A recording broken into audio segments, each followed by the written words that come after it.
हकीकत ये है कि जब आरएसएस का फाउंडेशन हो रहा था तो हेडगेवार साहब से पूछा गया था कि देश में अंग्रेजों के खिलाफ लड़ाई चल रही है, तो आपका भी मोर्चा अंग्रेजों के खिलाफ है?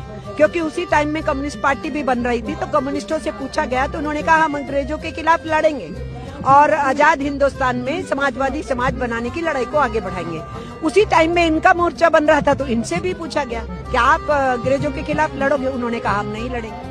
जब उनसे कहा गया कि खुदीराम बोस तो शहीद हो गया, करतार सिंह सराभा तो शहीद हो गया, इन्होंने फांसी पे लटका दिया, वो यंग बच्चे जो है मैदान में उतरे हुए हैं, भगत सिंह और उनकी पूरी टीम जो है वो अंडरग्राउंड लगी हुई है अंग्रेजों के खिलाफ, तो ये सब नौजवान तो मैदान में हैं। तो उन्होंने कहा कि नौजवान भटके हुए हैं, इनको हम समझाएंगे।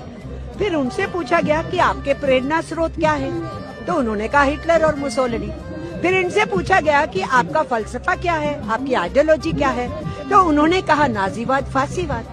कहा ही नहीं, इन्होंने मुंजे को भेजा था इटली, जो मुसोलिनी से मिल के आए थे, जो वहाँ से सीख के आए थे संगठन कैसे चलाना है, और जो उनकी ड्रेस थी ना वो यहाँ इंट्रोड्यूस की गई थी, काली टोपी, सफेद शर्ट, खाकी निकर, जिसको अब निकर को इन्होंने पैंट में बदला है। तो इनकी सोच नाजीवादी फासीवादी रही है, ये हमारा इल्जाम नहीं है, ये इनके गुरु का कमिटमेंट है।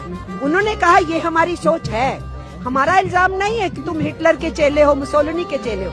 उनके गुरु ने कहा कि उनकी इंस्पिरेशन वही थे।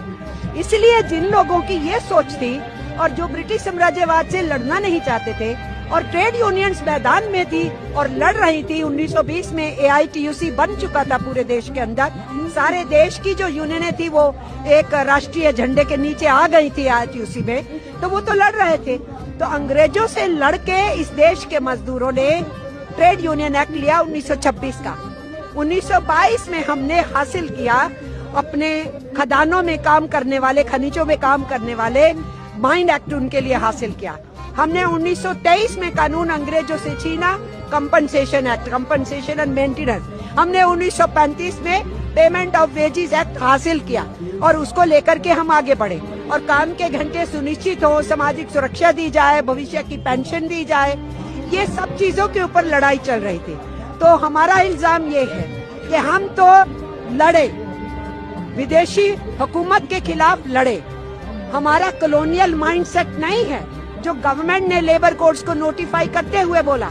कॉलोनियल माइंडसेट इस गवर्नमेंट का है जो हमें ब्रिटिश राज के उस दौर में, भयानक दौर में फेंक रहे हैं जहां 16 घंटे मजदूर काम करता था।